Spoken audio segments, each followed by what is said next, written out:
And he went to, Saturday morning, he went to the store to do that normal thing we do. This is maze we in here. And the police arrested him for armed robbery and another kind of robbery. Wow. This child doesn't even have nothing in nobody's computer. Just from him looking at this little boy, he decided that he matched a description. And I'm saying, you know, this is the way our children get just compounded and frustrated with the system.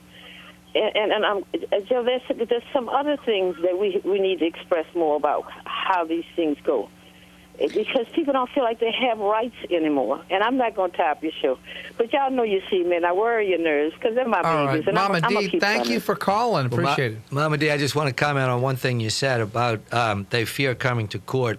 And I tell them all the time, when I sentence them and when they come back, either with or without their fines, or, you know, let's talk about the successful ones, because I really do like those. When the folks finish their 26 weeks of you know, domestic violence counseling, or when they perform their 100 hours of community service, or whatever it is, it's kind of like a graduation for them. And I kind of make a big deal of it in court because they are fulfilling their obligation to the court and to the community. And let me tell you another reason why you feel like you do. I saw you before you put your robe on in the courthouse. Right. You understand what I'm saying? Right. What people say about people is one thing, but when you're there to observe and see what happens, you know, and I appreciate that too. I'm just glad to hear Russell having the foresight to bring you forth to say this to my people. Not just y'all. I don't just worry y'all nerves, Judge Landry. I worry everybody's nerves. Well, what I was going to say is that because all our people are scared to go. You know, fear is not good. What is good is what I wanted to say is communication is good. And I tell them when I sentence them that if you don't have the money, do not avoid this court. Come back. Communication is the best policy. And without communication, you can only, you know, assume the worst, and that's not good to assume anything.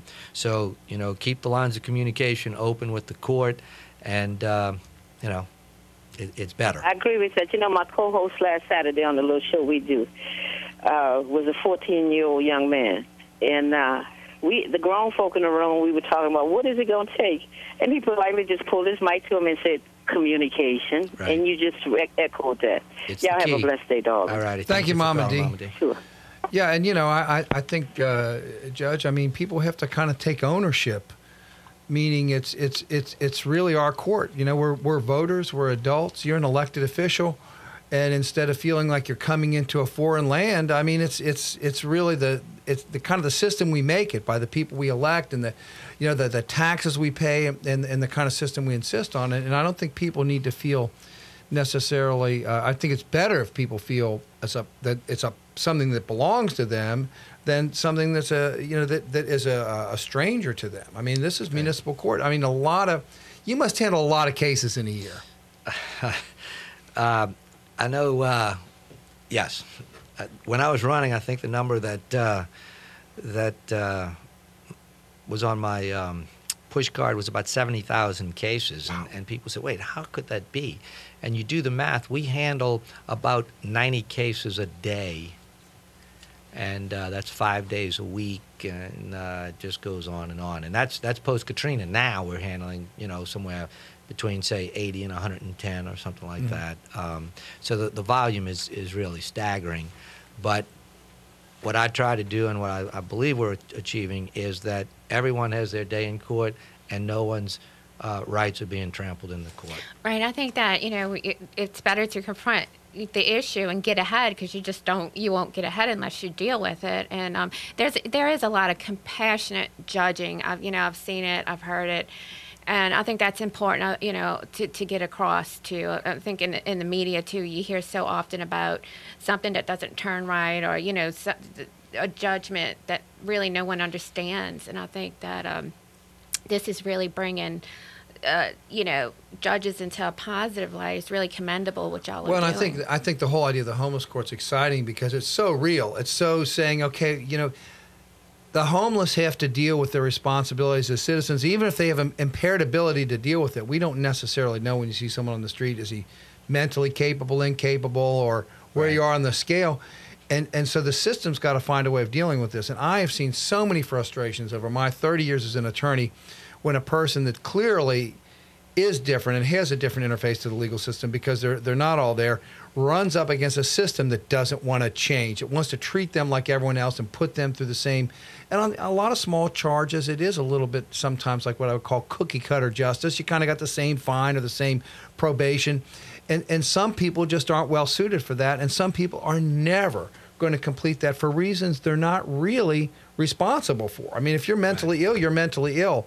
And you're not going to get the performance you want out of somebody that's just, say, an average, high school graduate person that's got, all their faculties. Right. And that's one of the things we try to put them on a GED track. A lot of people have come through my court now and they say, oh, he's the GED JOB judge. And I tell them, before this case closes, you need to get a GED and a JOB, because then they become participating and contributing member of the community. Well, is it getting harder to get a GED now with all the state government cuts? There are locations that fill up faster than others.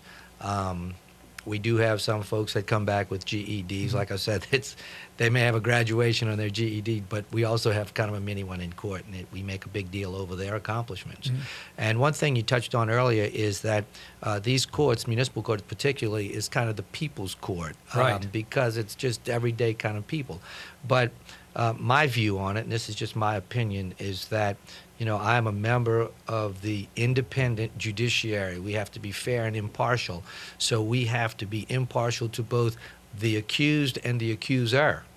And that's, we don't want to get jaded on just talking about those who are accused, right, because the victims also have rights. And that's really the balance, the scales of justice, where you have to balance the rights of everyone that comes before the court. Well, and when you have massive amounts of cases on your docket, realistically, I mean, the city attorney is able to handle a lot of it by using their discretion. They're working things out, I imagine. Correct. That really, otherwise it would just seem like impossible to get your day in court. Right. We have several things going on at one time in municipal court. There's the public defender who's interviewing the folks in jail. There's the city attorney who's interviewing witnesses and people who are not in jail on those cases that are maybe set for trial that day. The court's handling first appearances and arraignments, but it has to be that way to accommodate the volume that comes through our court. You don't have any not busy days, right? There are no not busy days. Yeah, it's never slow down there.